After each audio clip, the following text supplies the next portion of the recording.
पिछली वीडियो में हमने देखा था कि डायरेक्ट इनडायरेक्ट स्पीच कैसे बनाया जाता है, उसमें रूल रेगुलेशन क्या है, कौन कौन से फॉर्मेट होते हैं।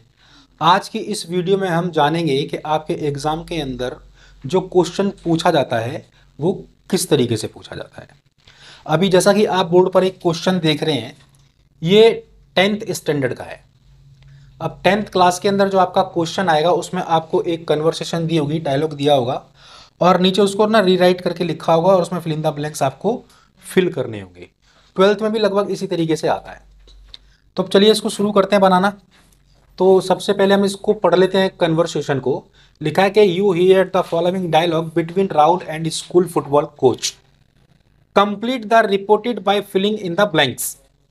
अब जो कोच है वो कहता है कि Rahul, what are you doing during the summer vacation. अभी मैंने आपको बताया था कि सेंटेंस असर्टिव है, इंट्रोगेटिव है या डबल इंट्रोगेटिव है। इसके लिए आपको फोकस कहां पर करना होता है, इन्वर्टेड कॉमा के पास। तो जैसे ही आप इन्वर्टेड कॉमा पर अपना फोकस करते हैं और देखते हैं कि इन्वर्टेड कॉमा के बाद सेंटेंस की स्टार्टिंग किस से हो रही है, तो आपको मालूम चल जाता है कि दिया गया सेंटेंस असर्टिव है या इंट्रोगेटिव है या फिर डबल इंट्रोगेटिव है। तो अब जो यहाँ पर ये डॉट्स दे रखे हैं ना, अब इसको आप क्या समझेंगे, इन्वर्टेड कॉमा। इसे आप क्या समझेंगे, इन्वर्टेड कॉमा। और इसी के बाद आप देखेंगे स्टार्टिंग किससे हो रही है। तो देखो कन्वर्सेशन किस किस के बीच में हो रही है, कोच के और राहुल के। तो एक्चुअल में ये सेंटेंस कहाँ से शुरू हो रहा है, यहाँ से। तो कोच क्या है ना, वो राहुल से कह रहा है कि what are you doing during the summer vacation. अब देखो WH फैमिली से स्टार्ट हो रहा है और सेंटेंस कहाँ तक जा रहा है, क्वेश्चन मार्क तक। तो ये डबल इंट्रोगेटिव हो गया। और डबल इंट्रोगेटिव में हमने पढ़ा था कि सेड या सेड टू की जगह पर आस्क्ड लगाते हैं और कंजक्शन हमारी दिया हुआ क्वेश्चन वर्ड ही होता है और जो आपका रिपोर्टिंग स्पीच का सेंटेंस है वो असर्टिव हो जाता है। अब देखिए आप जरा, तो द कोच आस्क्ड राहुल, तो देखो यहाँ पर आस्क्ड आ गया ना। उसके बाद में देखो जो क्वेश्चन वर्ड दिया हुआ था वही यहाँ पर कंजक्शन लगाया हुआ है। अब उसके बाद हम क्या करते हैं, पहले सब्जेक्ट आता है फिर हेल्पिंग वर्ब। तो यहां पर आप देखो सब्जेक्ट कौन है, यू है। तो अब देखो जिस लाइन को आप बना रहे होंगे ना, है ना, तो उस लाइन वाला जो कैरेक्टर होगा वो सब्जेक्ट होगा और दूसरी लाइन वाला जो कैरेक्टर होगा वो ऑब्जेक्ट होगा। तो हमको पता है कि भाई यू की फैमिली को हम ऑब्जेक्ट से बदलते हैं। तो यू किसके अकॉर्डिंग बदलेगा, राहुल के। राहुल लड़का है तो यहां क्या हो जाएगा, ही। समझ पा रहे हैं आप कैसे हो रहा है, ही। अच्छा अब यहां पर हेल्पिंग वर्ब क्या है, इज एम आर। मैंने आपको चेंज ऑफ वर्ब के अंदर बताया था कि इज एम आर को हम वॉज वर्ब में चेंज कर देते हैं। तो ही के अकॉर्डिंग क्या हो जाएगा, was. He was doing during the summer vacation. अब जो राहुल है वो अपने कोच को क्या कहता है कि I may join the summer camp in some sports. तो राहुल, ठीक है, डैश। अब यह ध्यान देना कि राहुल के सामने जो लाइन है उसमें हम देख रहे हैं कि सब्जेक्ट से स्टार्ट हो रहा है और फुल स्टॉप पे खत्म हो रहा है ना। तो जाहिर सी बात है कि जो राहुल है ना वो उसको क्या कर रहा है, जवाब दे रहा है। कहता है कि I may join the summer camp in some sports.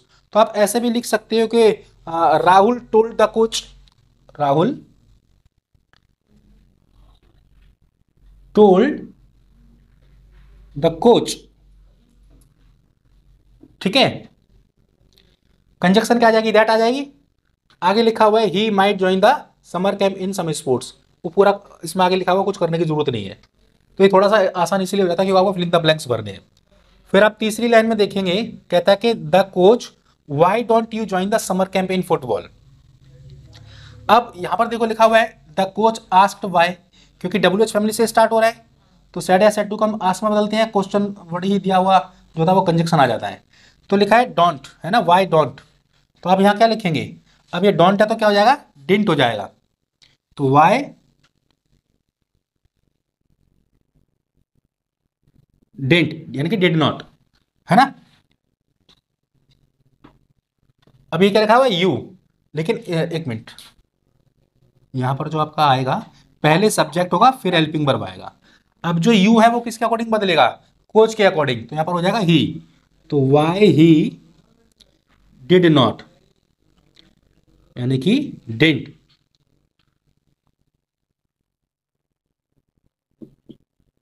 अरे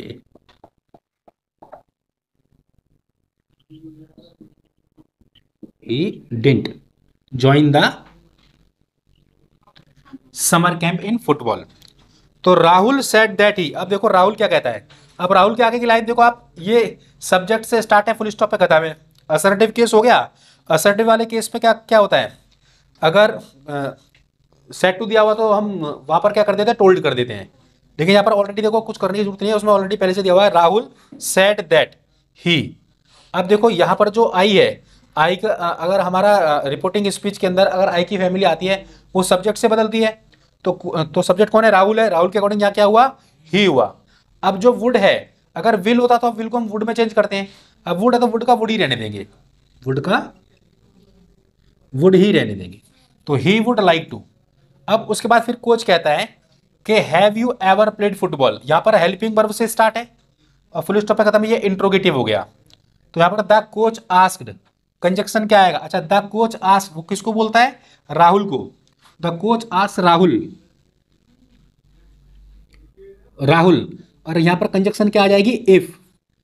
क्योंकि जब हेल्पिंग वर्ब से स्टार्ट हो और क्वेश्चन मार्क पे खत्म हो तो इंट्रोगेटिव होता है, जिसमें हम कंजक्शन इफ लगाते हैं। उसके बाद क्या होगा, जो रिपोर्टिंग स्पीच का सेंटेंस होता है वो असर्टिव बनता है, पहले सब्जेक्ट फिर हेल्पिंग वर्ब। अब यहाँ पर सब्जेक्ट कौन है, यू। तो यानी कि कोच राहुल के अकॉर्डिंग चेंज होगा, तो यहाँ आ जाएगा ही। ठीक है। अब देखो हेड लिखा हुआ है ना, यहाँ पर देखो हैज हैव को किस में चेंज करते हैं, हेड में करते हैं। हैज हैव को हेड में चेंज करते हैं, मैंने आपको बताया था। यहाँ देखो हेड हो गया, बाकी आगे कुछ करने की जरूरत ही नहीं है। अब आ जाओ लास्ट वाले में। ठीक है, यहाँ कहता है ही। अब ही के बाद क्या करना है, यहाँ पर लिखा हुआ है वहां पर कि Rahul informed him that he. देखो इस आई का क्या कर दिया, ही कर दिया। इज एम आर का क्या करना है, वॉज वर। तो ही के अकॉर्डिंग क्या हो जाएगा, वॉज। बाकी सारा यहाँ पे दिया हुआ है। बस इस तरीके से आपने अपने एग्जाम के अंदर अगर क्वेश्चन आता है तो कर देना है, और आपको पूरे 6 मार्क्स मिल जाएंगे। और 12th के अंदर ये 4 मार्क्स का आता है। ठीक है, उतार लीजिए।